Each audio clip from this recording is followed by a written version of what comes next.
CPM 10V, how I have neglected the 10V is not a steel that's featured a huge amount on the Knife Lab because it's not a steel that's featured a huge amount in production knives. If you want a 10V knife, there's some Kaisers maybe kicking around still that did runs in it. The Spyderco K2, if you can find one of those and pay $1 million for it. $1 million. $1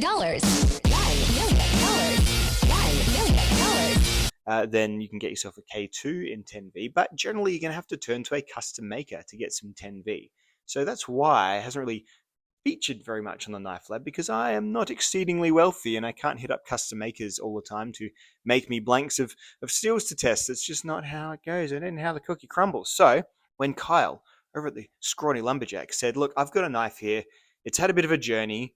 It's maybe starting to feel to me like a bit of a cursed object.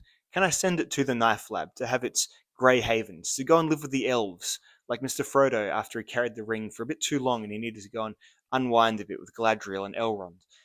That's kind of what we're looking at here. A nice little retirement for this blade that's been through a little bit, that I think probably he's just sick of thinking about. But great way to test 10V, because this is about the optimal treatment of it. It's a small knife, taken up to 65 Rockwell hardness, as is the spec, recommendation of the steel. And it's got a very, very sharp little edge on it. So pretty excited. What is 10V? Would you believe that 10V has 10% or thereabouts vanadium in it? 10V. Those lyrical masters over at Bowler will call it K294. Nice. And Carpenter or Crucible? No, Carpenter, I believe, will call it A11. So, you know what? These guys, they're mathematicians. They're not authors, so I guess we can't hold that too hard against them. But 10V is a very high wear resistant steel. If Laren Thomas made this, he'd call it like Wonder Slice. You need someone with a bit of panache to them sometimes, don't you, in these industries?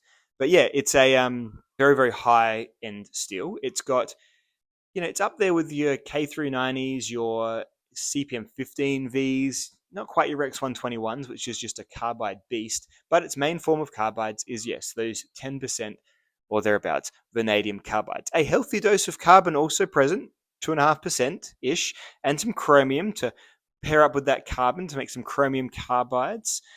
Probably not enough chromium to really give it much stainlessness. So if you're wondering how much soy sauce and salt and orange juice to throw at your 10V knife, I'd say just chill on that a little bit. But it's going to be like a D2-ish sort of steel, perhaps even a bit worse in terms of stain resistance if you really test it. But again, you're not going to be using these knives for that sort of thing. This is like a real performance little blade, and if you are going to be using it for hunting, you're going to be wiping it down afterwards. So anyway, going into corrosion resistance, nobody cares.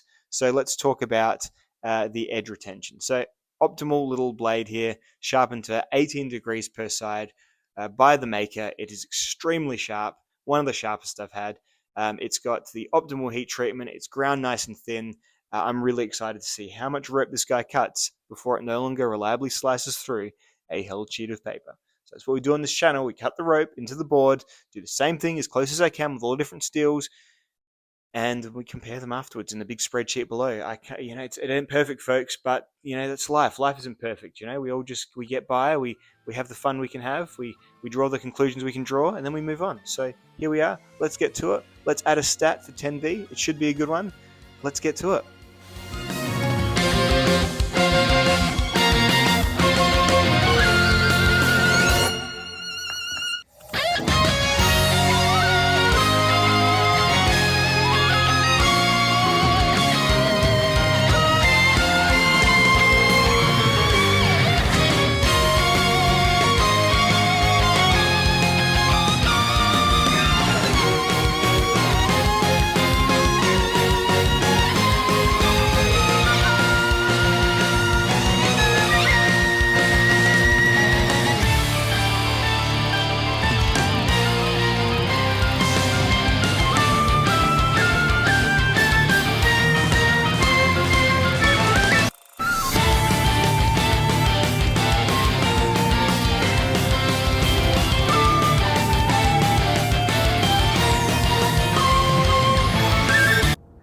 I did forearms at the gym like half an hour ago.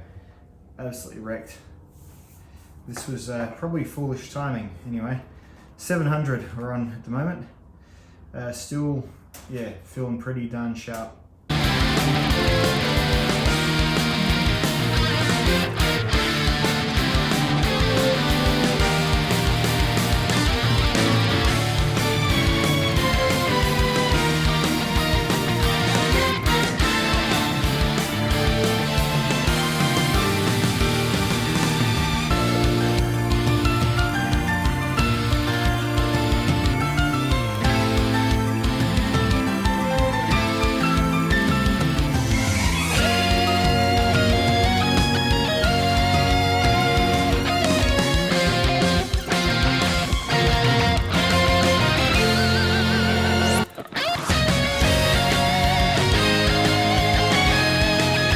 That was a fair workout.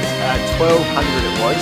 Probably dragged his ass over the line a little bit. I sort of probably could have stopped at 1180 or something.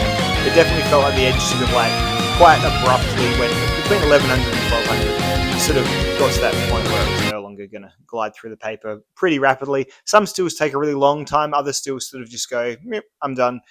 Not sure why, but that's just what it is. Yeah, that's a pretty impressive number, especially given that it's sharpened to, and this is all much of a muchness maybe, it's sharpened to 18 degrees per side. Some of the stills, most of the stills I do are at 17. How much we can take this to the bank, I don't know. The best results I've got were the crazy high results on the 15V, but that's because it was at 15 degrees per side. So this is definitely up there in terms of performers for sure on my list of how much you can get done, how much rope you can cut between sharpenings on a knife like this. And I mean, this is still a very sharp knife. As I always say, it's just no longer not doing a paper slice on a held sheet of paper with no resistance. You know, that's still not a dull knife at all. It would probably still shave hair almost. So very well done, Kyle.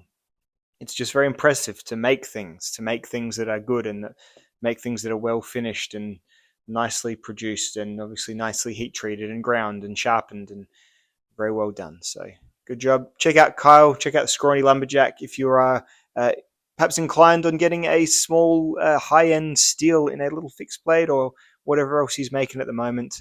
I will probably, once I've got my strength back, sharpen this to like maybe 15 degrees and see how it goes. See how them vanadium carbides really sing when you put them on the spot. Hey, so maybe that in the future. Stay tuned for some more knife content coming soon. Like, subscribe, and check out the Scrawny Lumberjack. It's very impressive. Ta-ta and farewell.